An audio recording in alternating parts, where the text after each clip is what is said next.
ప్రస్తుతం మనం YR TV స్టూడియోకి ఏదైతే నిజాం కాలేజ్ సంబంధించి విద్యార్థి హర్ష మిట్టపల్లి మరి వచ్చిండు. ఆయనకు సంబంధించి కూడా అనేక సమస్యలున్నాయి. ఆ సమస్యలో భాగంగా నేను ప్రిన్సిపాల్‌కి సంబంధించి అక్కడ ప్రశ్నించినప్పుడు నన్ను అకారణంగా మరి టీసీ ఇచ్చి పంపియడం జరిగిందంటూ గూడా మరి విద్యార్థి హర్ష వాపోతున్నటువంటి పరిస్థితి నెలకొంది. ప్రస్తుతం మనతో పాటు హర్ష వైఆర్ టీవీ స్టూడియోలో ఉన్నాడు. మాట్లాడదాం. దానికి సంబంధించి వాస్తవంగా మరి అక్కడ ఏం జరిగింది? ఆయన ఎందుకు టీసీ ఇచ్చి పంపించిర్రు అనే అంశాల మీద మాట్లాడే ప్రయత్నం చేద్దాం. చెప్పండి హర్ష, ఏం జరిగింది మీ కాలేజీలో? ఎందుకు మిమ్మల్ని టీసీ ఇచ్చి పంపించిర్రు? నమస్కారం అండి. నా పేరు హర్ష. నేను Nizam college final year BSc electronics చదువుతున్నా. హ్మ్.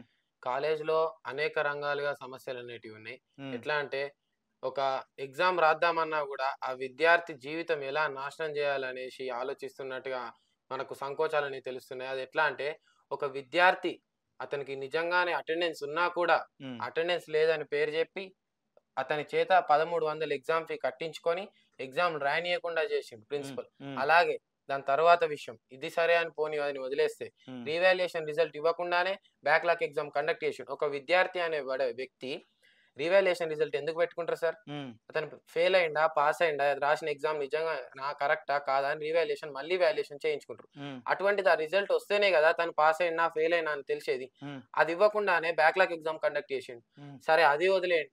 అది పోనీ అని వదిలేస్తే మాకు కాలేజ్ జూలై 2కి ఓపెన్ అయినా గూడా హాస్టల్ జూలై 22కు అది కూడా మేము రోడ్డెక్కి రాస్తారోకో ధర్నా చేస్తే తప్ప హ్మ్. మాకు హాస్టల్ అనేది ఓపెన్ చేయలేదు. హ్మ్. అందులో కూడా పోలీసులు కల్పించుకొని మాకు హాస్టల్ ఓపెన్ చేయాల్సిన పరిస్థితి ఇవాళ నిజాం కాలేజ్‌లో నెలకొంది. హ్మ్. అంతటి ధిక్కారాన్ని చూస్తున్న మా ప్రిన్సిపల్ అయినా మేము ఓపిక బట్టి చూస్తున్నాం. 22కి కూడా మాకెలా ఓపెన్ అయిందంటే డీడీ రెన్యువల్ అనేది రెగ్యులర్ సెల్ఫ్ ఫైనాన్స్ అని తేడా లేకుండా అందరితోని కట్టించుకొని హ్మ్. 22కు మధ్యాహ్నం, సాయంత్రం ఓన్లీ రెగ్యులర్ వాళ్ళకే ఓపెన్ చేశాడు. హ్మ్. తర్వాత మళ్ళీ 28కి final year renewal self finance వాళ్ళకి ఓపెన్ చేశాడు. హ్మ్. సెకండ్ ఇయర్ వాళ్ళ పరిస్థితి అయితే దారుణం చేశాడు సార్. హ్మ్. జూలై 2కి ఓపెన్ అయింది వాళ్ళకి హాస్టల్. ఆగస్ట్ 8, హ్మ్. 10, 12కి అట్లా ఓపెన్ చేసిర్రు సార్. హ్మ్. సార్ దండం పెడతాం సార్. ప్లీజ్ సార్ హ్మ్. ఓపెన్ చేయండి సార్. బయట ఇబ్బంది పడుతున్నాం సార్. ప్రైవేట్ హాస్టల్‌లో అని బాధపడతా అంటే వాళ్ళ బాధ ఒక స్టూడెంట్ యూనియన్ లీడర్‌గా నాకు దుఃఖం కలిగింది సార్. హ్మ్. అంతటి బాధను చూసి కూడా తట్టుకోగలిగాం. చివరికి అమ్మాయిల విషయానికొస్తే కూడా హ్మ్. మీ సెల్ఫ్ ఫైనాన్స్ వాళ్ళకసలు హాస్టల్ లేదు. హ్మ్. మీకు అసలు సెల్ఫ్ ఫైనాన్స్ బాయ్స్‌కి ఇచ్చేయడం ఈ అడ్మినిస్ట్రేషన్ చేసిన చిన్న ల్యాప్సీస్ అనబడే తప్పు. ఇంతటి తప్పు అసలు ఈ అడ్మినిస్ట్రేషన్ ఎందుకు చేసిందో నాకు హ్మ్. తెలీదు.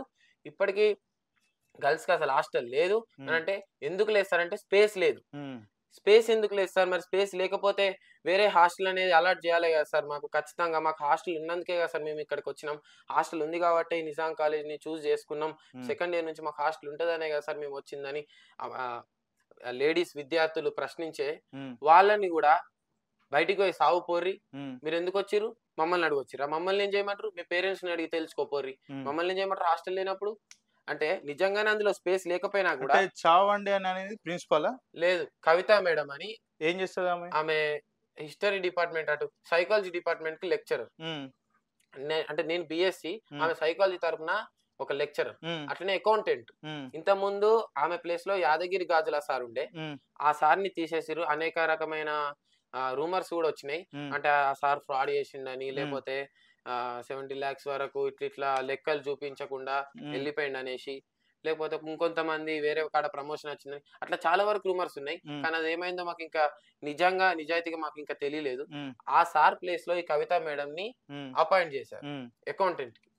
ఆ మేడం దగ్గరికెళ్ళి ఇప్పుడు వీళ్ళు కూడా 30 డేస్ నుంచి సార్ ఒక అమ్మాయిలు 30 డేస్ నుంచెళ్ళి అటు ప్రైవేట్ హాస్టల్స్‌లోకి పోతే వాళ్ళు ఉంచుకుంటలేరు. ఎందుకంటే ఓ 1 మంత్ అయితే మీకు కాలేజ్ హాస్టల్ ఇస్తారమ్మా. మీరెళ్ళిపోతారు. మీ వల్ల మా బిజినెస్ లాస్ అయితది. హ్మ్. మిమ్మల్ని మేము ఉంచుకోము. ఎప్పుడెళ్ళిపోతారని అటు ప్రైవేట్ హాస్టల్ ఓనర్స్ వాళ్ళని ఇబ్బంది పెడుతున్నారు. హ్మ్. ఇటు కాలేజ్ హాస్టల్ వాళ్ళు మీకు హాస్టల్ లేదంటాళ్ళు. హ్మ్. అంటే ఒక అమ్మాయి పుట్టుకతోనే వాళ్ళకి ఇబ్బందులు కలుగుతాయంటే, హ్మ్.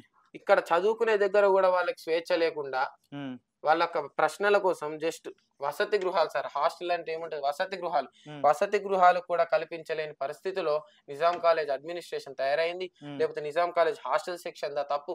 ఎవరిని అడగాలి అని పోయి హాస్టల్ ప్రిన్సిపల్‌ని నేరుగా వెళ్లి ప్రిన్సిపల్‌ని అడిగితే, నాకు హాస్టల్ విషయం గురించి ఎటువంటి సంబంధం లేదు.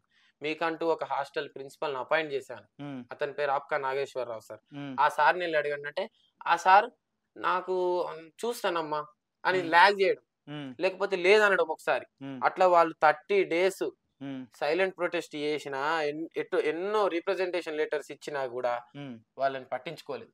తీరా వాళ్ళు వెళ్ళి మా దగ్గరికి వచ్చి అన్న మాకు లేదన్నా మీరు సీనియర్స్ మీరు అడిగితే చేస్తారన్న స్టూడెంట్ యూనియన్ లీడర్స్ మీరు కాలేజీలు ఉన్నాయి మా సమస్యలు పరిష్కరించడానికి మీరు చేయకపోతే మీరు కలెక్ట్ చేసుకోకపోతే మాకు హాస్టల్ వచ్చేటట్టు లేదన్నా చాలా ఇబ్బంది అవుతుందన్న ప్రైవేట్ హాస్టల్స్ ఉంచుకుందామన్నా వాళ్ళు ఉంచుకుంటలేరు ఒకవేళ ఉందామన్నా కూడా మాకు అంత కట్టే స్తోమత లేదన్నా అంటే అప్పుడు మేము ఇంటర్ఫీర్ అయ్యి ఒక ప్రొటెస్ట్ చేస్తే ప్రిన్సిపల్ బ్లాక్ లో కూర్చొని ప్రొటెస్ట్ చేస్తే అసలు ఈ హాస్టల్ మీద నుంచి ముందుగానే వస్తుంది ఎప్పటి నుంచో 2021 నుంచే 19 days ప్రొటెస్ట్ అని ఆర్గనైజేషన్ లో ఉన్నారా లేకపోతే ఇండిపెండెన్స్ గా ఫైట్ చేస్తా ఉన్నారా అంటే ఇది హాస్టల్ సమస్య అనేది అందరికి వర్తిస్తది కాబట్టి ఏ ఆర్గనైజేషన్ పరంగా చేయలేదు అందరం కలిసి ఒక యూనిటీగా చేసినాం ఆ ప్రొటెస్ట్ చేసినప్పుడు ఎవరెవరైతే బాగా క్వశ్చన్ టు క్వశ్చన్ పాయింట్అవుట్ చేసిర్రో వాళ్ళని బాగా టార్గెట్ చేసిర్రు సార్ అందులో నేను మొదటి వ్యక్తిని ఎందుకంటే అక్కడ కూర్చున్నప్పుడు ఫస్ట్ ఇయర్ పిల్లల్ని అక్కడ నుంచి వెళ్ళగొట్టే ప్రయత్నం చేసిరు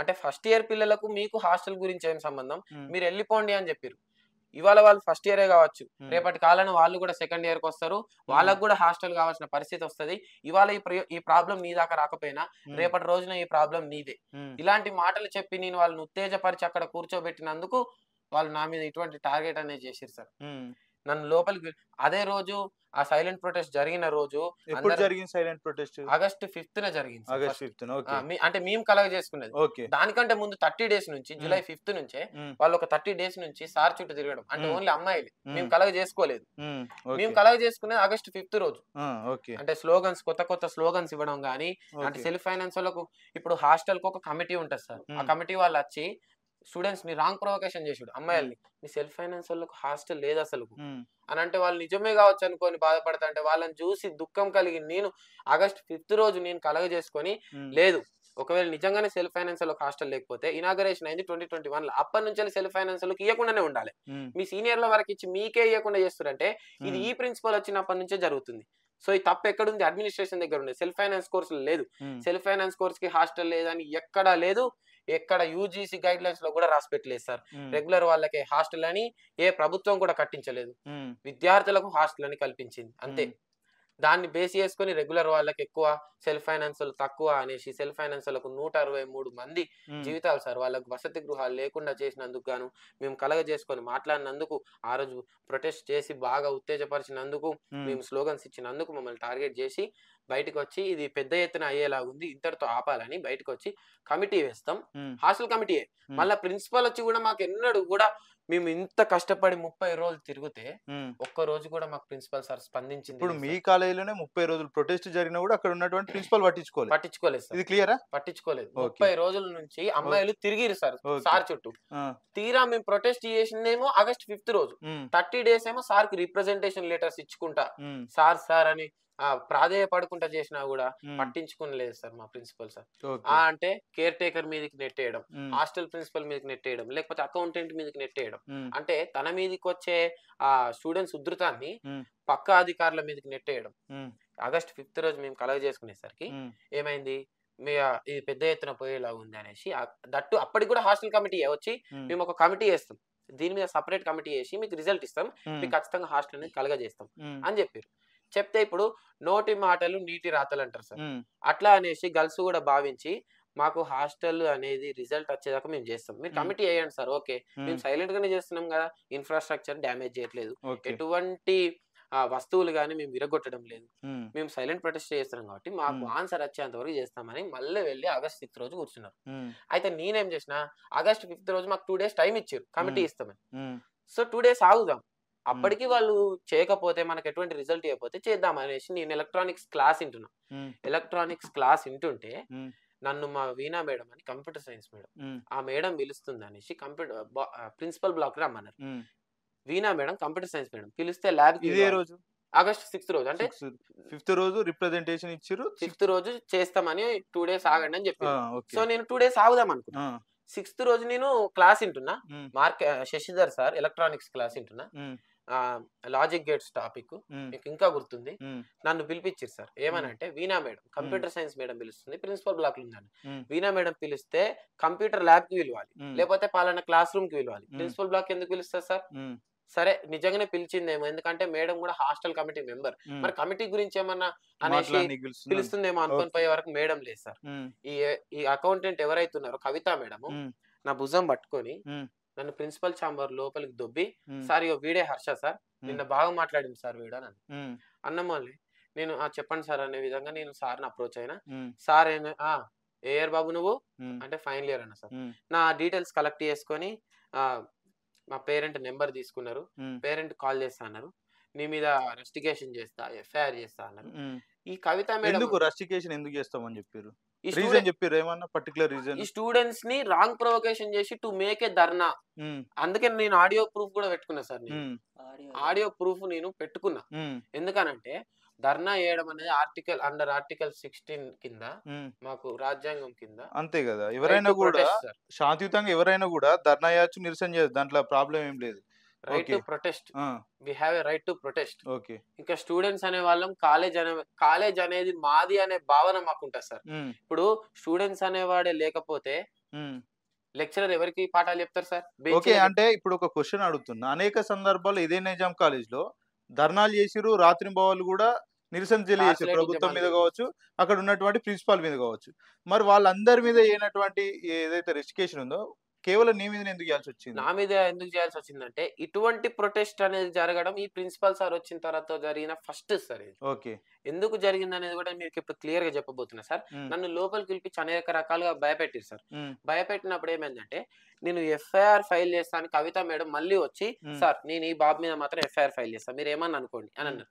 అంటే నిరసన తెలియజేస్తే ఎవరు కూడా ఎఫ్ఐఆర్ కేసు ఫైల్ చేయాల్సినటువంటి వెసులుబాటు ఉండదు. మీరేమన్నా ఇంకా ఎటువంటి ఏమి చేయలేదు సార్. నన్ను అన్యాయంగా లోపలికి పిలిపించి అసలు హాస్టల్ ఫెసిలిటీ లేనప్పుడు మేము ఎట్లు ఇస్తాం, హాస్టల్లో కెపాసిటీ లేనప్పుడు మేము ఎట్లు ఇస్తాం అనేసి రాంగ్ ప్రొవకేషన్ చేస్తున్నావు నువ్వు స్టూడెంట్స్ ని టు మేక్ ఏ ధర్నా అనేసి నేను రెస్టిగేషన్ చేస్తా, నీకు ఖచ్చితంగా టీసీ ఇస్తా, టీసీలో కూడా నీ కుర్చీలో కూర్చున్నంత కాలం నిన్ను ఎక్కడా చదువుకోనియకుండా చేస్తా అని ప్రిన్సిపల్ చెప్పిన ఆ మాటలు ఇక్కడ రికార్డ్ లో కూడా ఉన్నాయి సార్. ఇంకా నా దగ్గర అదేనా? అదే సార్. ఒక్క నిమిషం విందాం.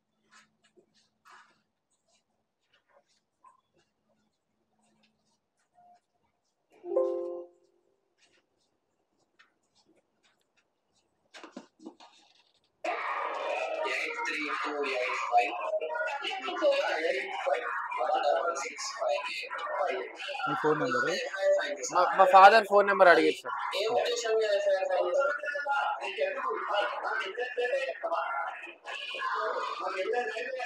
బయట ఓ పక్క సైలెంట్.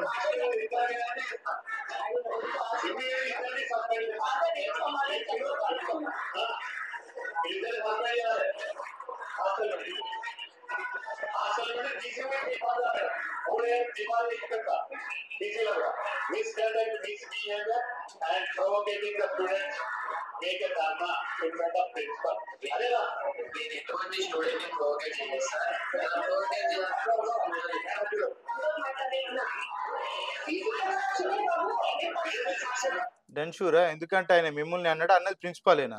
మళ్ళీ వేరే క్యాండిడేట్ ఇట్లా కాదు కదా? ప్రిన్సిపలే సార్, వేరే అబ్బాయి ఎవరు, వేరే వాళ్ళు ఎవరు. ఇంకొక లేడీ మాట్లాడుతున్నారు, వాళ్ళంతా committee member sir. College committee ఉంటారు కదా సార్. నేను ఒక్కనే స్టూడెంట్ ని ప్రిన్సిపల్ ఆఫీస్ లో ఉన్నా with 1 principal and with 10 members of committee sir. అందులో కాలేజ్ కమిటీ వాళ్ళు ఉన్నారు, హాస్టల్ కమిటీ వాళ్ళు కూడా ఉన్నారు సార్. వాళ్ళందరూ ఒక్కరు కూడా నా పక్షాన మాట్లాడిన వాళ్ళు లేరు. రేణుకా మేడం మా మ్యాథ్స్ లెక్చరర్, ఆమె వైస్ ప్రిన్సిపల్, ఆ ఒక్క మేడం మాత్రం ఎందుకు నాన్న నీకు అవసరం లేని విషయం ఎందుకు చెప్పు, ఇప్పుడు నీకు టీసీ ఇస్తా అంటున్నారు, ఎవరైనా వస్తారని వెనక అనేసి. అంటే మీరు తప్పు చేయలేదని ప్రతి ఒక్కరు తెలుసు కానీ ఎవరు మీకు సపోర్ట్ గా లేరు? ఎవరు సపోర్ట్ గా లేరు. ఎందుకంటే అధికారులంతా ఒకటే అనేది ఒక నినాదం పట్టుకొని వాళ్ళు కూర్చున్నట్టుగా నాకు అనిపించింది సార్. ఎందుకంటే ఒక్కరికి కూడా వాళ్ళు చేసిన తప్పేం లేదు అని నన్ను సమర్థించిన వాళ్ళు ఎవరు లేరు సార్. అందరూ ఒకరు కాకపోతే ఒకరు భయపెట్టారు సార్, ఒకరు కాకపోతే ఒకరు భయపెట్టారు సార్. ఖచ్చితంగా నేను సరే అధికారులంతా ప్రిన్సిపల్ వైపు ఉన్నారు అనుకుందాం, మరి మీ స్టూడెంట్స్ అంతా నీ వైపు ఉన్నారా? స్టూడెంట్స్ అందరు నా వైపే ఉన్నారు సార్. అయితే ఈ జరిగింది విషయం అనేసి నేను నన్ను ఎప్పుడైతే క్లాస్ రూమ్ లోకి వెళ్ళి పిలిపించిరో అప్పుడు నేను ఒక ఫ్రెండ్ ని పట్టుకొని వెళ్ళిన నాతో పాటుగా. నేను లోపలికి వెళ్ళిన వాడు బయట ఉన్నాడు, నన్ను లోపల ఏం చేస్తారో వాడు పాయింట్ టు పాయింట్ అబ్జర్వ్ చేసాడు. అబ్జర్వ్ చేసి మా స్టూడెంట్స్ అందరికి ఉమ్, ఇన్ఫర్మేషన్ పాస్ చేసిర్రు. ఓకే. అరే హర్ష నొక్కని ఇట్లా టార్గెట్ చేసిర్రా, ఉమ్, ఎందుకంటే నిన్న వాడు మాట్లాడినందుకు ప్రొటెస్ట్ లా వాళ్ళకు హాస్టల్ కావాలని మాట్లాడినందుకు ఉమ్, వాడిని ఒక్కని టార్గెట్ చేస్తే మనం కూడా భయపడతాం అనేది ఉమ్, క్లియర్ గా అర్థమైపోయిందిరా. ఉమ్, అందుకనేసి వాడిని ఒక్కని టార్గెట్ చేస్తే అందరూ వచ్చారు, ఒకసారి మాట్లాడదాం అన్న వల్లే అందరు వచ్చారు సార్. ఉమ్, అందరు వచ్చి ఇక చాలా అంటే ఒక తెలంగాణ ఉద్యమాన్ని చూసినట్టుగా అనిపించింది సార్ నాకైతే. ఉమ్, ఎందుకనంటే ఉమ్, చాలా ఉధృతంగా చేసిర్రు ఆ ఉమ్, రోజు. ఉమ్, అది ఎందుకు చేసిర్రు అనంటే ఉమ్, ప్రిన్సిపల్ వచ్చిన దగ్గర నుంచి sir um, shortage of attendance అని పెట్టి ఉమ్, 376 మందికి హాల్ టికెట్లు ఇవ్వకుండా ఉమ్, విత్ ఎగ్జామ్ ఫీజ్ కట్టించుకొని వాళ్ళ దగ్గర హాల్ టికెట్లు ఇవ్వకుండా వాళ్ళని ఎగ్జామ్ రాయనీయకుండా చేశారు. ఉమ్, నిజంగానే వాళ్ళకి అటెండెన్స్ లేకపోతే ఉమ్, ఒక 1 మంత్ ముందు ఇవ్వాలి అటెండెన్స్ షార్టేజ్ ఉందని. ఉమ్, లేకపోతే ప్రతి 2 ఇంటర్నల్స్ ఉంటాయి, ఉమ్. ప్రతి ఇంటర్నల్ కి ఇవ్వాలి. అంటే అవన్నీ నువ్వు క్వశ్చన్ చేస్తున్నావని నేను నన్ను టార్గెట్ టార్గెట్ చేసిరు. ఓకే. రేపు ఎగ్జామ్ అని అంటే ఇప్పుడు ఇవాళ అటెండెన్స్ ఇప్పుడు ఇచ్చారు ఈ సార్. రికార్డింగ్ ఎక్కడ అసలు రికార్డింగ్ మీకు ఎట్లా వచ్చింది అది? నేనే అంటే నేను లోపలికి వెళ్ళిన తర్వాత నేను రికార్డ్ ఆన్ చేసుకొని వెళ్ళలే, కానీ పోయిన తర్వాత కవిత మేడం నా భుజం పట్టుకొని ఉమ్, నేను ఈ అబ్బాయి మీద ఈ స్టూడెంట్ మీద ఎఫ్ఐఆర్ ఫైల్ చేస్తాను సార్. ఉమ్, అంటే రైట్ టు ప్రొటెస్ట్ ఉంది, ఉమ్, ఒక స్టూడెంట్ మీద ఎఫ్ఐఆర్ అనేది ఫైల్ చేయరాదు ఉమ్, ఎట్టి పరిస్థితిలో కూడా. ఉమ్, ఇది ఒక్కటి ఆలోచించి అంటే వీళ్ళు నన్ను భయపెడదామని చూస్తున్నారు, ఉమ్, ఖచ్చితంగా ఇది ఒక నాకు ఎవిడెన్స్ కావాలని ఉమ్, మా పేరెంట్ ఎవరో కాల్ చేస్తారని చెప్పేసి నేనే వాళ్ళు చూడక ముందు అంటే ఆ సమయ సందర్భం చూసి ఉమ్, రికార్డింగ్ నేనే నా ఫోన్ లో ఆన్ చేసుకున్నాను సార్. ఓకే. అంటే ఎందుకంటే కొద్దిగా డౌట్ వచ్చింది మీకు. డౌట్ వచ్చింది, ఎఫ్ఐఆర్ ఓకే. అనగానే నాకు డౌట్ వచ్చింది ఓకే. సార్. ఫైన్. అప్పుడే నేను ఆన్ చేసుకున్నా. ఉమ్, అందుకనేసి ఆ మేడం మళ్ళా అనన్ అనేసి అంటే నా మీద ఎఫ్ఐఆర్ ఫైల్ చేస్తారా మేడం అని నేనే కావాల్సుకొని అడిగిన, ఉమ్, ఎందుకంటే అది రికార్డింగ్ లో పడాలి. అవును. ఎందుకంటే అప్పటికి నేను అంటే రికార్డింగ్ ఆన్ ఇప్పుడు చేయాలి. అక్కడ ఏమంటున్నారు అంటే వాళ్ళు ధర్నా చేస్తున్నారు, అందరినీ మొబిలైజ్ చేస్తున్నారు కాబట్టి టర్మినేట్ చేస్తున్నాం అని అక్కడ చెప్పారు. కానీ ఇక్కడ టీసీలో చూసుకుంటే indiscipline behaviour involved in ragging అని ఇక్కడ రాసిరు మరి. ఇక్కడ రాశారు. అయితే దీని మీద నేను చెప్పొస్తున్నా సార్. ఉమ్, ఇప్పుడు ఏమైందంటే ఆగస్టు 6th రోజే ప్రిన్సిపల్ మెంటల్ గా ఫిక్స్ అయిపోయాడు ఉమ్, నేను రస్టికేట్ చేయాలి. మీరే విన్నారు ఇప్పుడు ఉమ్, స్వయంగా. ఖచ్చితంగా 3 ఏళ్ళు డీబార్ చేస్తా, నేను కుర్చీలో కూర్చున్నంత కాలం నేను ఎక్కడ చదవనీయకుండా చేస్తా, ఈ కుర్చీకున్న పవర్ నీకు తెలుసులే, ఉమ్, అలాంటి వాడు చెప్పి నన్ను భయపెట్టాడు. ఉమ్, తర్వాత ఏమైందంటే వంశీ అనబడే వ్యక్తి, ఉమ్, ఆ వంశీ అనబడే వ్యక్తి ఉమ్, ఏం చేసిండంటే అతనికి కూడా హాల్ టికెట్ రాలేదు సార్. ఉమ్, అతనికి కూడా హాల్ టికెట్ రాలేదు.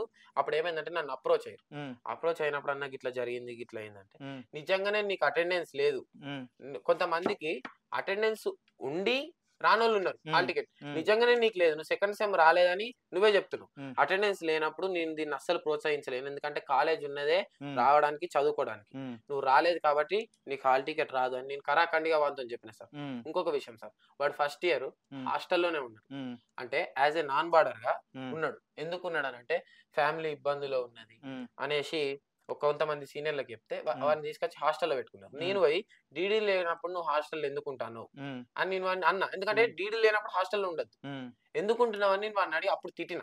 ఉమ్, నేను ఓకే. సెకండ్ ఇయర్ ఉన్నాం, ఎందుకంటే హాస్టల్లో డీడీ లేనప్పుడు ఎట్లుంటారు, ఉమ్, ఉండరు, అది తప్పు. అవును. సో నేను అన్నా ఉమ్, ఆ ముచ్చట, ఇంకా మళ్ళీ ప్లస్ ఈ అటెండెన్స్ అది లేకుండా నీకు హాల్ టికెట్ రాదనే ముచ్చట ఉమ్, బాగా పాయింట్అవుట్ చేసుకొని ఉమ్, అతను వెళ్ళి కంప్లైంట్ చేసిండు సార్.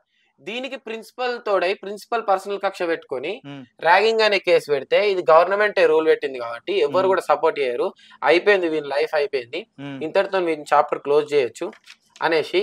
ఇప్పుడు నిజంగానే ర్యాగింగ్ జరిగిందని వాడు కంప్లైంట్ ఇస్తే నన్ను ఉమ్, పిలిపించాలి. ఉమ్, ఎట్లనైతే ఆగస్టు 6th రోజు నేను క్లాస్ ఇంటుంటే నన్ను పిలిపించిర్రో ఉమ్, అట్లనే మళ్ళీ ఒకసారి పిలిపించాలి. ఉమ్, పిలిపించాలి కదా సార్. ఉమ్, పిలిపించకుండా వాడు ఒక్కడన్న అంటే వన్ సైడ్ విని ఉమ్, ఎట్లా జడ్జిమెంట్ చేస్తారు సార్. ఉమ్, సరే నిజంగానే వాడు ఏమన్నా ప్రూఫ్స్ సబ్మిట్ చేసిందా అంటే సబ్మిట్ చేయలేదు సార్. అవును. ఏమన్నా నా మీద ఎంక్వైరీ జరిగిందా, ఉమ్, జరగలేదు సార్. యూజీసీ ఢిల్లీ అని మెన్షన్ చేసారు సార్. ఉమ్, మరి ఢిల్లీ నుంచి అధికారులు రావాలి కదా సార్. ఉమ్, గతంలో ఇలానే గర్ల్స్ హాస్టల్లో ఉమ్, ఒక సెకండ్ ఇయర్ అమ్మాయి, అప్పుడు మేము సెకండ్ ఇయర్ చదువుతున్నాం, ఉమ్, మా సీనియర్ ఒక అమ్మాయిని బాడీ షేమ్ గురించి మాట్లాడితే ఆ అమ్మాయి రికార్డు చేసుకొని కంప్లైంట్ ఇస్తే యూజీసీ ఢిల్లీ నుంచి వెళ్ళి ఉమ్, వచ్చి ఎంక్వైరీ చేసి ఆమె దగ్గర ఉన్న ఆడియో ప్రూఫ్ కింద తీసుకొని వాళ్ళని 2 months హాస్టల్ నుంచి సస్పెండ్ చేసారు సార్. ఓకే. కానీ ఇప్పుడు నా విషయంలో ఉమ్, ఎటువంటి ఎంక్వైరీ లేకుండా ఎటువంటి ప్రూఫ్స్ లేకుండా వాడు ఒక్కడు చెప్పి వాడు ఇప్పుడు పర్సనల్ కక్షలు పెట్టుకొని ఎన్నో చెప్తారు సార్. ఇంకొక స్టూడెంట్ పోతాడు, ఉమ్, ఇంకో విద్యార్థి గురించి చెప్తాడు, ఇంకో స్టూడెంట్ పోతాడు, ఇంకో విద్యార్థి గురించి చెప్తాడు. ఏ స్టూడెంట్ ఏ విద్యార్థి గురించి చెప్పినా కూడా నమ్ముతారా సార్? అవును. దానికి ఖచ్చితంగా ప్రూఫ్స్ ఉండాలి కదా సార్. ఉమ్, ప్రూఫ్ లేకుండా ఇప్పుడు మీ ప్రిన్సిపాల్ మీద ఎన్నో ఆరోపణలు చేస్తున్నారు, అట్లా ఆయన తీసేస్తలేరు కదా సార్. ఇప్పుడు అయినా మీద కూడా ఇట్లా ఎగ్జామ్ ఫీజు కట్టించుకొని హాల్ టికెట్లు ఇవ్వలేదని ఉన్నది, అట్లనే అక్రమంగా ఎక్కువ ఫీజులు కట్టించుకున్నాడని ఉన్నది. ఇవన్నీ ప్రూఫ్స్ సార్ నా దగ్గర ఉన్నాయి. రీవాల్యుయేషన్ రిజల్ట్ ఇవ్వకుండానే బ్యాక్లాగ్ ఎగ్జామ్ కండక్ట్ చేసి ఈ డేట్ ఏమో 25, ఈ డేట్ ఏమో 3. Okay okay. ఇప్పుడు అంటే ఈ కాలేజ్ నుంచి తీసేసేటప్పుడు ఏమన్నా మీకు చెప్పిరా మరి మిమ్మల్ని తీసేస్తున్నాం లేదు మీరు సార్, తప్పు చేసిర్రు? లేదు సార్, నన్ను అసలు అట్లా పిలిపించలేదు. అసలు నన్ను ఇప్పుడు ఏ రోజు అయితే నన్ను August 6 రోజు క్లాస్ రూమ్ నన్ను పిలిపించిరో అట్లనే నేను డైలీ రెగ్యులర్ గా కాలేజ్కి పోయే స్టూడెంట్. నేను 8.6 GPA నాకు ప్రతి ఒక్క సెమిస్టర్ లో. అటువంటి 10th ఎక్కడ చదవండి? 10th నేను మోడల్ స్కూలే సార్. ఎంత వచ్చింది స్కోర్? 10 GPA sir. 10 GPA. ఓకే. తర్వాత ఇంటర్మీడియట్ DRDA కోర్స్ కింద నేను ప్రైవేట్ ఇన్స్టిట్యూషన్ లో ఫ్రీ సీట్ కొట్టినా సార్. ఓకే. అంటే గవర్నమెంట్ ఫీ కట్టించుకొని నన్ను హైర్ చేసుకుంటే ఎట్లయితే ఫీజు రియంబర్స్మెంట్ కాన్సెప్ట్ ఆ కాన్సెప్ట్ కిందనే చదువుకున్నా sir. NRA junior college sir, Bachupally. అందులో కూడా నాకు 953 మార్క్స్ వచ్చినాయి సార్. నెక్స్ట్ ఎంసెట్ కూడా నేను అటెంప్ట్ చేసిన సార్. నాకు 4676 ర్యాంక్ వచ్చింది సార్ ఎంసెట్ లో. ఆ ఎంసెట్ ర్యాంక్ ను కూడా వదులుకొని నిజాం ఓయూ అనేది నాకు డ్రీమ్ కాలేజ్ సార్. ఓయూలా కాకపోతే ఓయూలా ఇంటిగ్రేటెడ్ కోర్స్ ఉంటాయి 3+2 PG చదవాలనేసి, అప్పుడైతే 5 years వెయిట్ చేయాలనేసి నిజాం కాలేజ్ అనేది నేను ఆ తాత్కాలికంగా ఆ టైంలో ఎంచుకోవడం అనేది జరిగింది. నిజాం కాలేజ్ కూడా నా నెంబర్ 1 కాలేజ్. యునైటెడ్ సమైక్య ఆంధ్ర ఉన్నప్పటి నుంచి అది టాప్ 1 కాలేజ్. సో దాన్ని అంటే నిజాం కాలేజ్ లో జాయిన్ అయ్యే ముందట ఇవన్నీ సమస్యలు ఉండే ఐడియా ఉండలేదని? నాకు సమస్యల మీద ఎటువంటి ఐడియా లేదు. చేరే టైంలోనే ఒక సమస్య కలిగింది సార్. ఎందుకంటే నిజాం కాలేజ్ లో ఫ్రీ సీట్ అంటారు, గవర్నమెంట్ కాలేజ్ అంటారు, కానీ జాయిన్ అయ్యేటప్పుడు మా దగ్గర ఫీజు కలెక్ట్ చేస్తారు అక్రమంగా. మరి ఈ ఫీజు కలెక్షన్ అనేది ఎప్పుడు స్టార్ట్ అయింది అని అంటే నా ముందు బ్యాచ్ నుంచే స్టార్ట్ అయింది సార్. అంటే గత 2-3 years నుంచే స్టార్ట్ అయింది. ప్రొఫెసర్ భీమా నాయక్ సార్ అప్పుడు మా ప్రిన్సిపల్ సార్, ఆయన ఇనిషియేషన్ తీసుకున్నారు. ఎందుకనంటే ఫండ్స్ లేవని ఒక రీజన్ చెప్పారు. సరే అనేసి మేము కూడా అప్పుడు తెలియని 25,000 అంటే హాఫ్ ఆఫ్ ద ఫీ 50% కట్టాలి అంటే 12,500 కట్టినాం సార్. అది ఈసారి వచ్చి ఎప్పుడైతే మన ఏవి రాజశేఖర్ సార్ వచ్చిర్రో లాస్ట్ నవంబర్ లో, ఆయన ఛార్జ్ తీసుకుని November 16th sir, 2024 November 16th. ఆయన వచ్చిన తర్వాత ఇప్పుడు ఫ్రెష్ అడ్మిషన్స్ టైంలో ఏం జరిగిందనంటే హాఫ్ ఫీ కాదు, ఫుల్ ఫీ పేమెంట్ కడితేనే మీకు అడ్మిషన్ ఇస్తాం అని అంటే యూనియన్ పరంగా ఏబిపి యూనియన్ వాళ్ళు తెలంగాణ హైయర్ ఎడ్యుకేషన్ దగ్గర ధర్నా చేస్తే 4-5 days కి ఫీజు రియంబర్స్మెంట్ పడేంత వరకు ఎటువంటి విద్యార్థి దగ్గర కళాశాలలు ఎటువంటి ఫీజు కానీ కలెక్ట్ చేయొద్దు. ఒకవేళ చేసినట్లయితే కఠిన చర్యలు తీసుకోబడతాయి అని ఒక ఆర్డర్ పాస్ చేస్తే అప్పుడు 12,500 హాఫ్ ఆఫ్ ద ఫీ కట్టించుకున్నారు. అంటే పాత లెక్క. అప్పుడు ఇది చల్లబడ్డా సార్. అంటే ఇక్కడనే అర్థం చేసుకోవచ్చు, హాఫ్ ఆఫ్ ద ఫీ కట్టించుకునే తప్పు అని అంటే ఫుల్ ఫీ కట్టించుకొని ఎవరైతే బడుగు బలహీన విద్యార్థులు ఉంటారో, పేద విద్యార్థులు ఉంటారో వాళ్ళని జాయిన్ అయ్యే దగ్గరనే వాళ్ళని ఆపేస్తున్నారు సార్. అంటే వాళ్ళని విద్య అనేది దూరం చేస్తున్నారు. మీ ఫాదర్ ఏం చేస్తారు? మా ఫాదర్ ఒక private teacher sir. Private teacher. Okay. మీ mother housewife sir. Okay. మీరు కూడా బాగానే చదువుకున్నారు కదా, మీ పాస్ట్ అంతా కూడా మంచి స్టడీసే ఉన్నాయి కదా. మరి ఆర్గనైజేషన్లకి వెళ్ళి కావాలని మీరు ఏమైనా గొడవలు పెట్టించే ప్రయత్నం చేసిరా, లేకపోతే సమస్యలు ఉన్నాయని పెట్టే ప్రయత్నం చేసిరా, ధర్నాలు చేసే ప్రయత్నం చేసిరా? లేదు సార్, నేను చెప్పిన కదా సార్ ఇంత ముందే, స్టార్ట్ అయ్యే టైంలోనే మాకు సమస్య ఎదురైంది. ఎందుకంటే ఫ్రీ కాలేజ్ ఫ్రీ సీట్ అనుకొని, గవర్నమెంట్ కాలేజ్ ఫ్రీ సీట్ అనుకొని మేము వస్తే స్టార్టింగే మాతోని హాఫ్ ఆఫ్ ద ఫీ కట్టించుకున్నారు. సరే మా విషయం అంటే 12,500. ఇంకొంతమంది ఫీజు అయితే 42,000 ఉంటే 22,000. ఒక గవర్నమెంట్ ఒక స్టూడెంట్ కి ఇచ్చే స్కాలర్షిప్ మినిమం డిగ్రీ స్టూడెంట్ కి 20,000. కానీ వీళ్ళు మాత్రం అంతకంటే ఎక్కువ 22,000. అంటే గవర్నమెంట్ ఒక స్టూడెంట్ కి ఇవ్వలేని దానికంటే ఎక్కువగా హాఫ్ ఆఫ్ ద ఫీ ఉండడం అనేది గమనార్హం సార్. ఇక్కడ అంతకంటే ఎక్కువ కట్టే ఒక స్టూడెంట్ అంత కట్టేటట్టుగా ఉంటే నిజాం కాలేజ్ కి ఎందుకు వస్తారు సార్?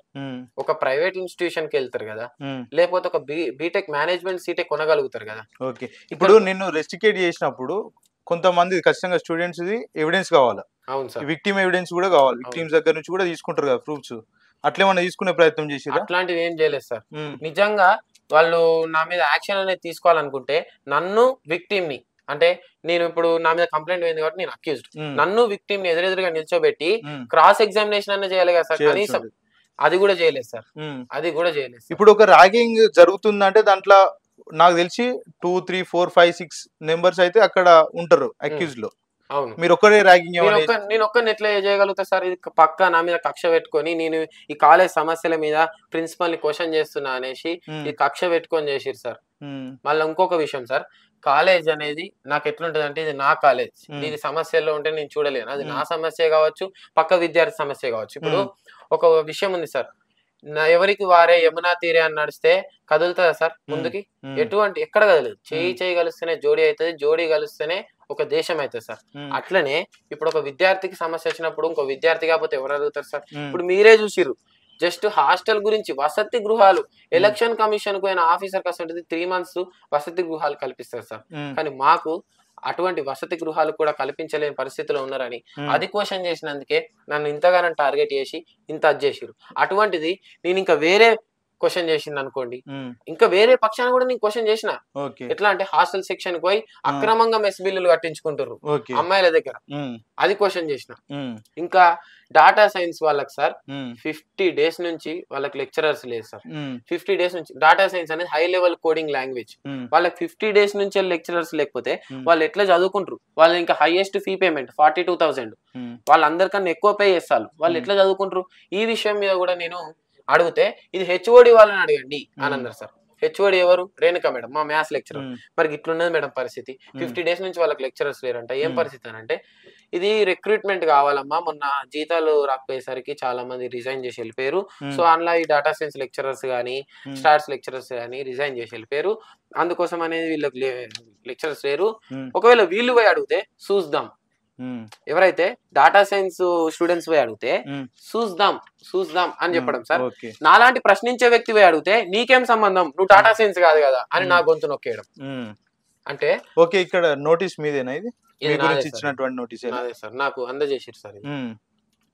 ఏమని చెప్పి నోటీస్ ఇచ్చినప్పుడు? మీకు నోటీస్ ఇచ్చిన అయిపోయింది, మీ పని అయిపోయింది, మీ బాబుని తీసుకొని వెళ్ళిపోయింది. మా పేరెంట్ కి ఇచ్చారు సార్. మా పేరెంట్ వచ్చి నిజం, పేరెంట్స్ కి ఎవరు ఫోన్ చేశారు? మా పేరెంట్స్ కి సార్ వాళ్ళే ఫోన్ చేశారు. ఏమని చెప్పారంట? అంటే పేరెంట్స్ కి ఫస్ట్ ముందు ఈ ధర్నా విషయంలో సార్ వాళ్ళు ఫోన్ చేశారు. కానీ నా విషయం ఇప్పుడు ఈ రస్టిగేషన్ ఏదైతే మ్యాటర్ ఉందో అది నేనే కాల్ చేసి చెప్పుకున్నా. ఫస్ట్ ధర్నా మీద నన్ను పిలిపించిందేమో సార్ వాళ్ళు కాల్ చేశారు. ఈ రస్టిగేషన్ చేసే మ్యాటర్ మాత్రం వాళ్ళు మా పేరెంట్స్ కి ఇన్ఫార్మ్ చేయలేదు. నేనే చేసుకున్నా. నేనే ఇన్ఫార్మ్ చేసే వరకు ఎఫ్ఐఆర్ ఏమన్నా నమోదు చేసిరా? లేదు సార్, అసలే నమోదు అట్లాంటి ఏం చేయలేదు. ఓన్లీ రెస్టిగేషన్ చేసి వెళ్ళిపోమని చెప్పారు. రెస్టిగేషన్ టీసీ అనేది ప్రిన్సిపల్ చేతిలో ఉంటది కాబట్టి చేసిరు సార్. ఇప్పుడు నిజంగానే నేను అంత పెద్ద తప్పే చేసి ఉంటే, నేను ర్యాగింగ్ చేసి ఉంటే నా మీద ఎఫ్ఐఆర్ అనేది ఖచ్చితంగా చేయాలి కదా సార్. మరి ఎందుకు చేయలేదు సార్? ఎందుకంటే ప్రూఫ్స్ లేవు కదా, ఎటువంటి ఎంక్వైరీ చేయలేదు కదా, అందుకే చేయలేదు. మా పేరెంట్ ని కూడా నేనే పిలిపించితే మా పేరెంట్ కి అర్థం అయిపోయింది, అరే నాని నువ్వు ఇంతకుముందు ప్రొటెస్ట్ చేసినావు కదా, అది సార్ వాళ్ళు హట్ అయినట్టున్నారు, నువ్వు నిజంగానే ఎటువంటి తప్పు చేయలేదు సరే నేను నమ్ముతా, కానీ సార్ వాళ్ళకి ఎందుకు, ఆయన ఒక పెద్ద అధికారి పోస్ట్ లో ఉన్నారు, తగ్గితే తప్పేం లేదు. ఎందుకంటే rustication and transfer certificate on the offence of ragging అని పెట్టారు కాబట్టి ఇది నీ ఫ్యూచర్ స్పాయిల్ అవుతుంది, లైఫ్ స్పాయిల్ అవుతుంది. మనకి ఎందుకు చెప్పు? నిజంగానే సమస్యలు ఉన్నాయి కావచ్చు, వారి గురించి అడుగుదాం, కానీ ఇప్పుడైతే ఇది నీ లైఫ్ మీదకి వచ్చింది, సో మనం తగ్గితే తప్పేం లేదు. నువ్వు తప్పు చేసినావా చేయలేదు, ఏ పిల్లల గురించి అయినా తల్లిదండ్రులు అట్లనే ఆలోచిస్తారు. వచ్చి నన్ను ప్రిన్సిపల్ ఛాంబర్ తీసుకొని పోయి, సార్ మావాడు చేసిన తప్పే కావచ్చు సార్, వదిలేయండి, లాస్ట్ వార్నింగ్ కింద మళ్ళీ ఎటువంటి ప్రొటెస్ట్లు కానీ, ఎటువంటి క్వశ్చనింగ్ కానీ, ఎటువంటి మీటింగ్స్, స్టూడెంట్ వాళ్ళ సమస్యల గురించి మీటింగ్లలో కూడా కనిపించాడు సార్ మావాడు అని నేను హామీ ఇస్తున్నా సార్. ఒక పేరెంట్ గా లెటర్ రాస్తా సార్ అన్నా కూడా అంత ప్రాధేయపడి దండం పెట్టింది సార్ మా పేరెంట్, కాళ్ళ మీద వాడి ప్రాధేయపడ్డా కూడా. మీ ఫాదర్ కూడా లెక్చరరే? అవును, మా ఫాదర్ కూడా teacher sir, 10th class teacher అయినా కూడా ఆయన కాళ్ళ మీద వాడి, ప్రిన్సిపల్ కాళ్ళ మీద చాలా ఘోరంగా బతిలాడింది సార్. నాకే బాధ అనిపించింది సార్, ఎందుకంటే నేను చేసి నిజంగానే తప్పు చేసి ఉంటే నాకు రిగ్రెట్ ఉండే, నేను ఎటువంటి తప్పు చేయలేనప్పుడు నాకు ఎంత రిగ్రెట్. మరి నీకు ఇంత అన్యాయం జరిగినప్పుడు మీ పేరెంట్స్ కావచ్చు, నువ్వు కావచ్చు, లీగల్ గా ముందుకెళ్ళాల్సిన భయభ్రాంతులకు గురైపోయారు సార్. ఎందుకంటే ఇవరకే చాలా నెగిటివ్ గా వచ్చింది రస్టిగేషన్, అంటే చాలా నెగిటివ్ గా వచ్చినట్టు రస్టిగేషన్. అండ్ ఇక్కడ మెన్షన్ చేశారు కదా సార్, ఈ immediate effect is not permitted to attend classes or enter the college campus అనేది నెగిటివ్ గా పోర్ట్రేట్ అయింది. కాబట్టి ఇంకా మనం ఎదురు దాడికి పోతే ఇంకేమైనా చేయొచ్చు. అద్దు నాన్న తగ్గుదాం సార్, మీ వాళ్ళు నీకు నష్టం జరగకూడదు అని కాంప్రమైజ్ అయిపోయారు, దిగిపోయారు, కొద్దిగా నీ గురించి ఆలోచించి తగ్గిరు. ఓకే, ఎందుకంటే టీసీ అనేది మాకు ఇంకా చేతికి అందజేయాలి. అంటే దీని అర్థమైంది, కొంచెం బ్లాక్ లో హోల్డ్ లో పెట్టిండు వాళ్ళు. అంటే మా పేరెంట్ కి ఎట్లా అర్థమైందంటే, సార్ మా దగ్గర నుంచి వెళ్ళి మన్నింపు కోరుకుంటాను, క్షమాపణ చెప్పేసి అయిపోతుంది కదా అని ఒక అధికారి చెప్పినా ఎటువంటి తప్పు లేదు అనేసి సారీ చెప్పుదాం అనేసి మా పేరెంట్, గార్డియన్, మా మామయ్య సార్, మా మమ్మీ వాళ్ళ బ్రదర్, ముగ్గురం లోపలికి పోతే ముగ్గురం ప్రాధేయపడ్డా కూడా వినిపించుకోకుండా అక్రమంగా సెక్యూరిటీ గార్డ్స్ ని పెట్టించి మా డాడీని బయటికి పంపించింది సార్. యాజ్ ఏ పేరెంట్ గా నాకు యాజ్ ఏ నేను మా డాడీ బయటికి పంపిస్తే నాకైనా ఎట్లా అనిపిస్తుంది సార్?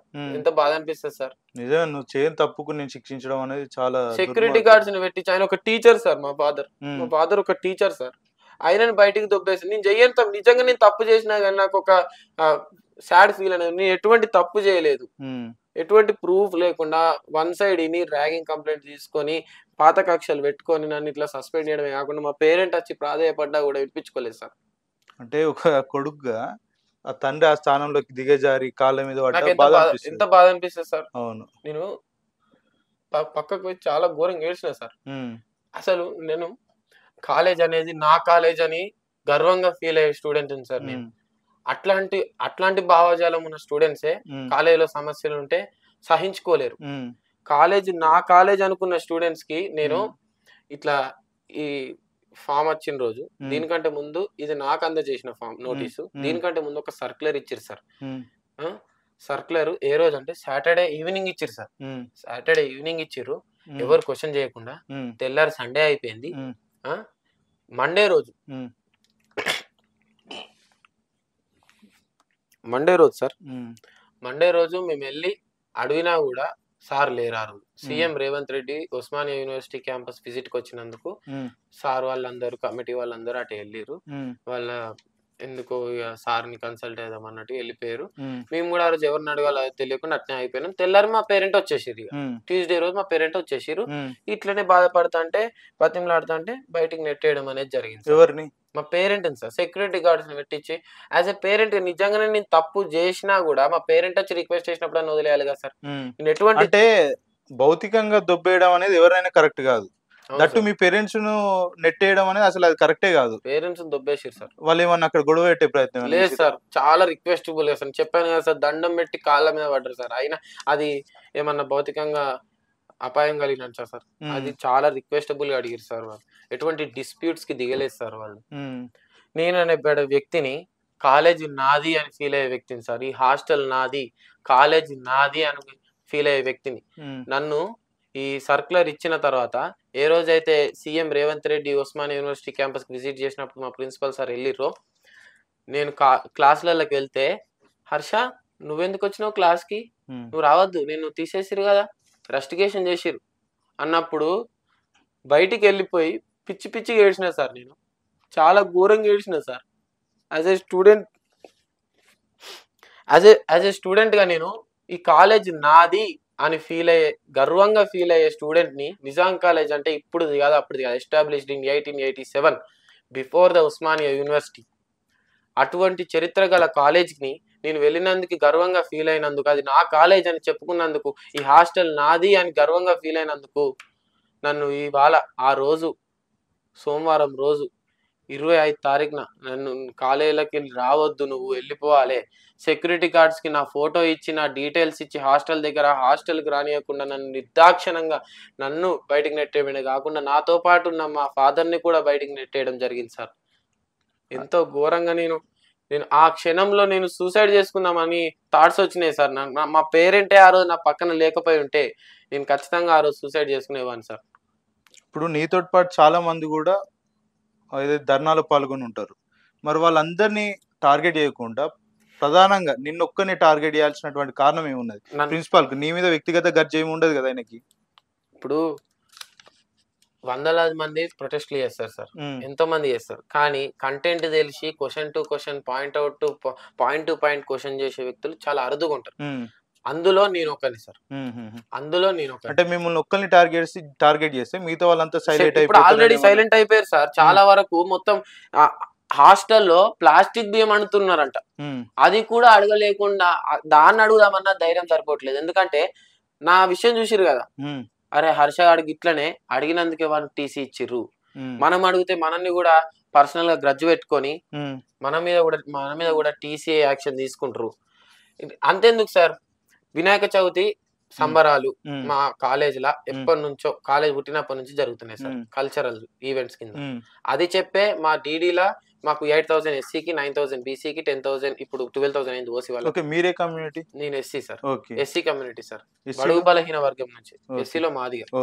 అయితే ఆ 8,000 మీద ఉమ్, 800 కట్టించుకుంటారు. ఉమ్, అది 200 ఉండే ఇంత ముందు వరకు, ఉమ్, ఇప్పుడు 800 చేసిర్రు. ఓకే. అదెందుకు సార్ అని అడిగితే అదంతే, మీ కల్చరల్స్ ఏమన్నా ఉంటే మీకు ఇస్తాం ఉమ్, అని చెప్పి మా నోరు నొక్కేసారు. ఓకే. మరి ఎప్పటి నుంచో జరుగుతున్న కల్చరల్స్ కు 200 తీసుకున్నారు. ఇప్పుడు ఉమ్, కొత్తగా చేసుకునే కల్చరల్స్ ఏం లేవు. ఉమ్, పాతగా జరుపుకున్న కల్చరల్సే ఈ సంవత్సరం కూడా జరుపుకుంటున్నాం. ఉమ్, అట్లాంటిదే ఒకటి వినాయక చవితి ఊరేగింపు, ఉమ్, నిమజ్జనం నాడు ఊరేగింపు. ఉమ్, హాస్టల్లో పెట్టిన గణపతిని 5 రోజులకు ఊరేగింపు చేస్తే ఉమ్, దానికి పర్మిషన్ పోతే కూడా పర్మిషన్ ఇవ్వలేదు సార్.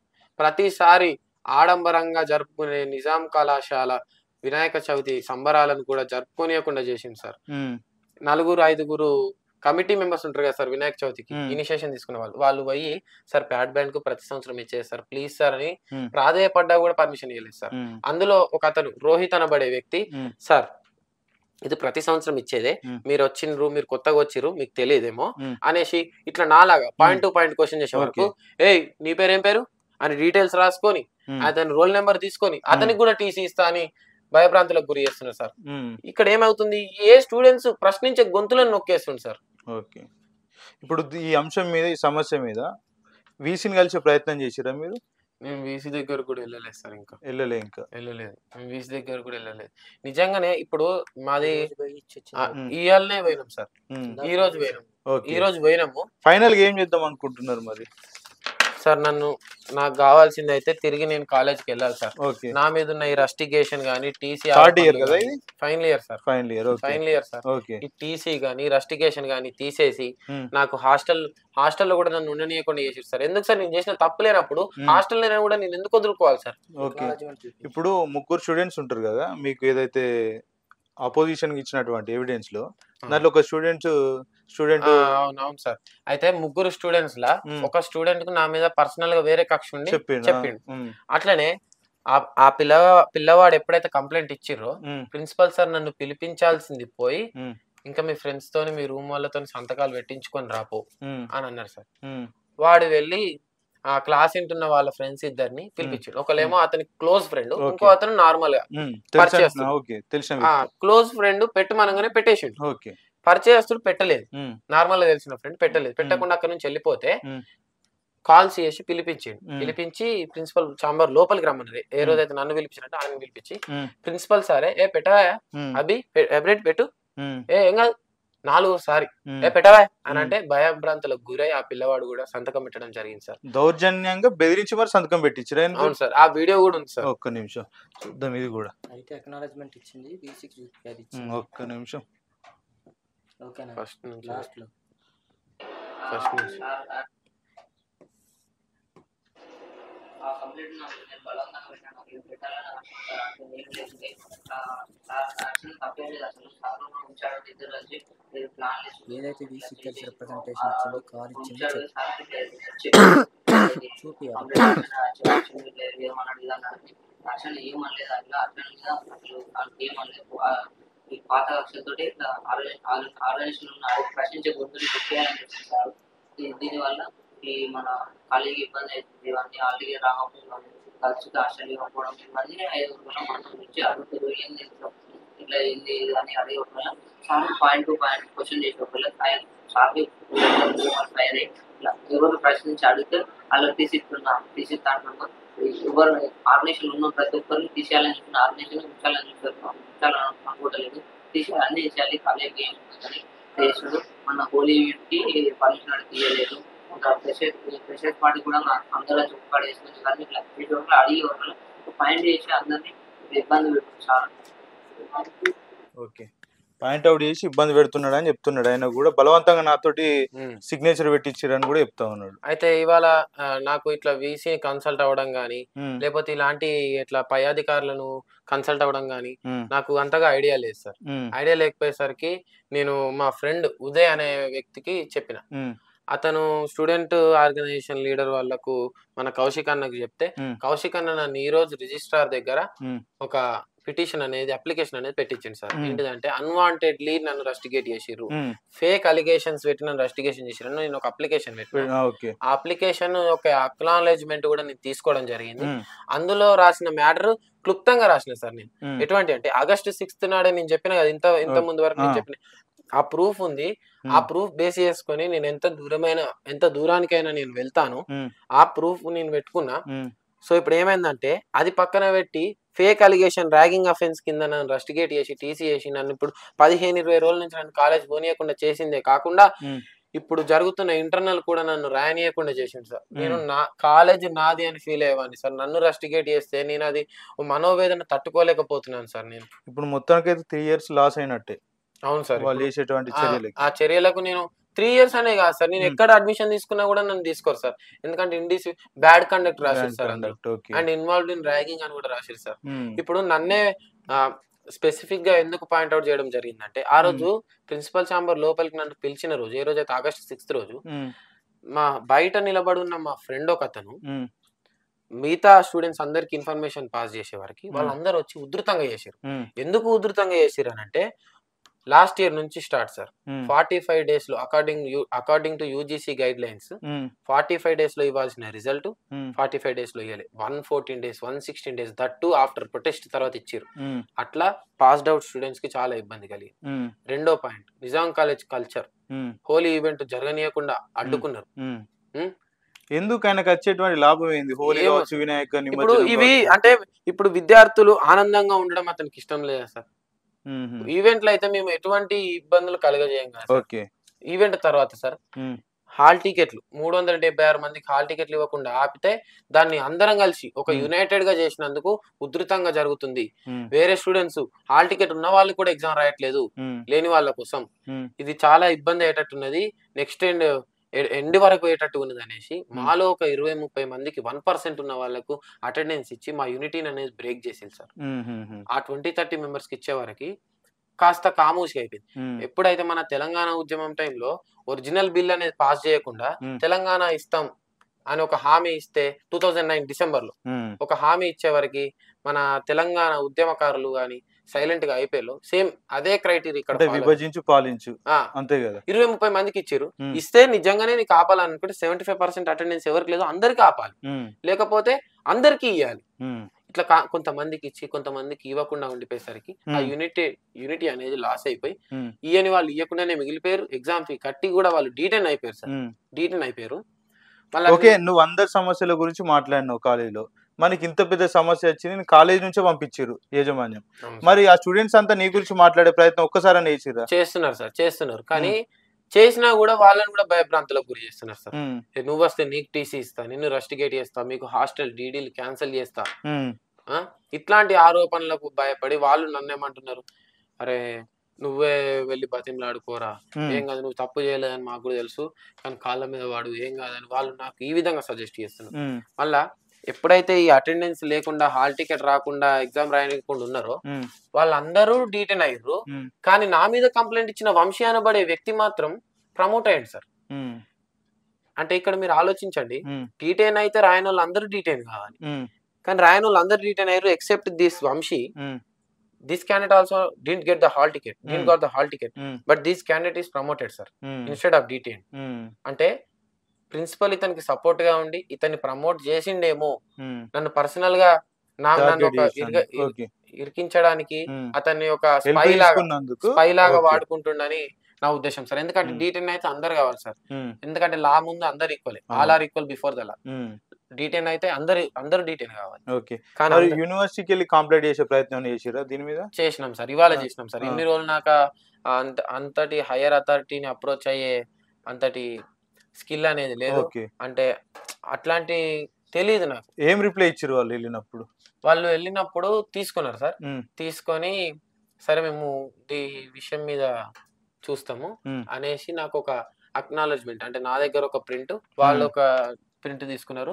వాళ్ళ ఇంతకు ముందు ఉస్మానియా యూనివర్సిటీ రిజిస్ట్రార్ దగ్గర నుంచి వెళ్ళి కాల్ చేస్తున్నాం, అంటే రిజిస్ట్రార్ సార్ కాదు, అతని దగ్గర ఉండే ఇంకో అతను నాకు కాల్ చేస్తున్నాను. కాల్ చేసి నీ దగ్గర ఏమేమి ఆడియో ప్రూఫ్స్ ఉన్నాయి బాబు, మీడియానేమో అప్రోచ్ కాలేదు కదా. ఎవరు మీకు కాల్ చేసింది? తెలియదు సార్. రిజిస్ట్రార్ దగ్గర ఉన్న అనేసి కాల్ చేసారు సార్. ఇంతకు ముందే చేసారు సార్. చేయండి, ఆయన మాట్లాడండి, మేము లైన్ లో ఉన్నట్టు తెలియకుండా మాట్లాడండి.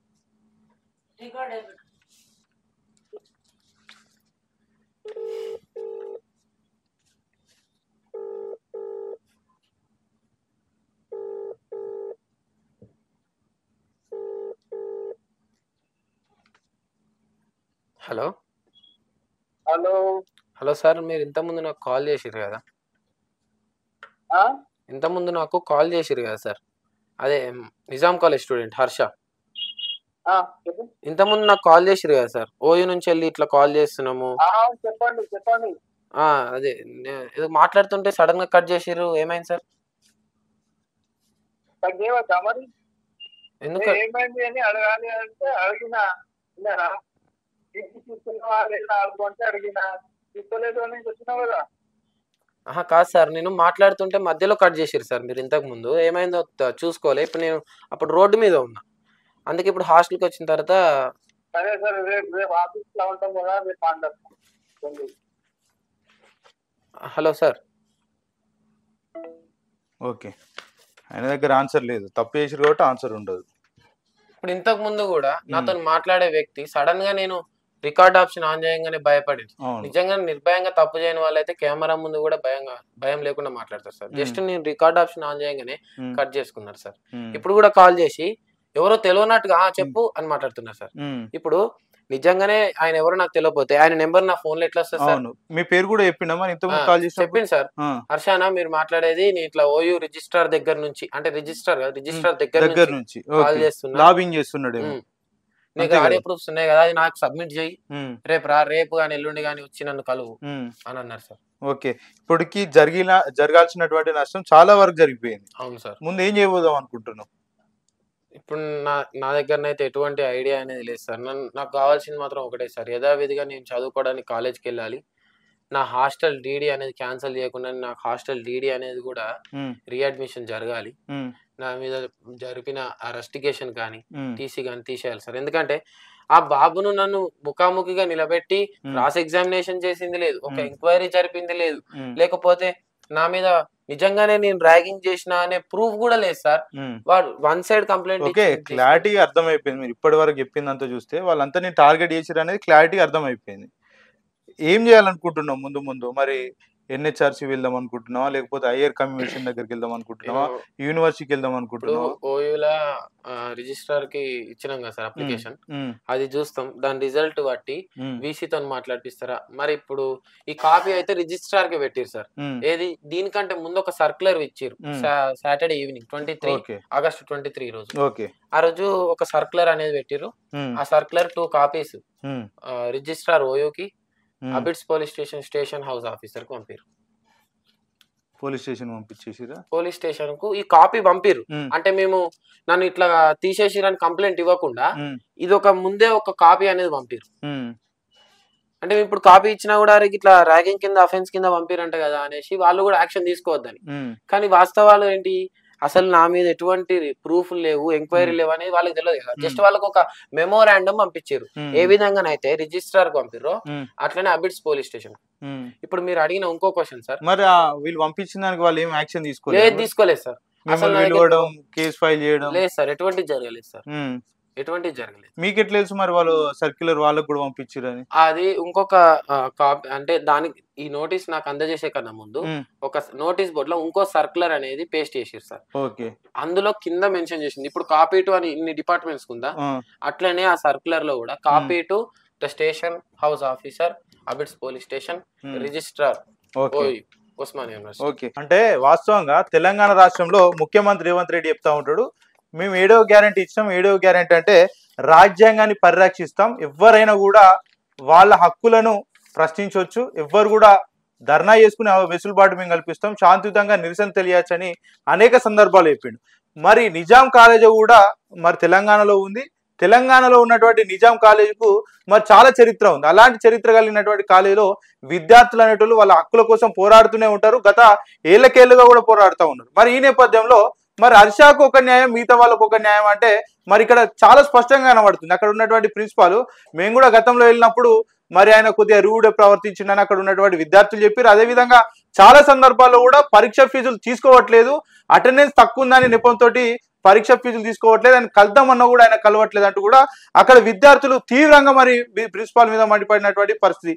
ఈ నేపథ్యంలో మరి హర్షకు సంబంధించి కూడా ఆయన కేవలం కాలేజ్ ఇష్యూల గురించి మాట్లాడింది తప్ప తనకు సంబంధించినటువంటి పర్సనల్ ఇష్యూస్ గురించి మరి కాలేజీలో ప్రస్తావించలేదు. మరి రాజ్యాంగ ఉల్లంఘన కూడా అక్కడ ఏం చేయలేదు. మరి ఎలాంటి ఆధారం లేకుండా ఒక విద్యార్థిని మరి కాలేజీ నుంచి తీసేయడం అనేది మరి రాజ్యాంగ విరుద్ధం అని చెప్పుకోవచ్చు. ఖచ్చితంగా మరి ప్రిన్సిపాల్ వెంటనే ఏదైతే హర్షను మళ్ళీ కాలేజీలో జాయిన్ చేసుకొని ఆ హర్షకు కూడా మళ్ళీ రానున్న రోజుల్లో ఎలాంటి ఇబ్బందులు కలగకుండా మరి చూసుకోవాల్సినటువంటి బాధ్యత పూర్తి మొత్తంలో ప్రిన్సిపాల్ మీద ఉందని మరి మీ వైఆర్ టీవీ తరపున అయితే చెప్తా ఉన్నాం.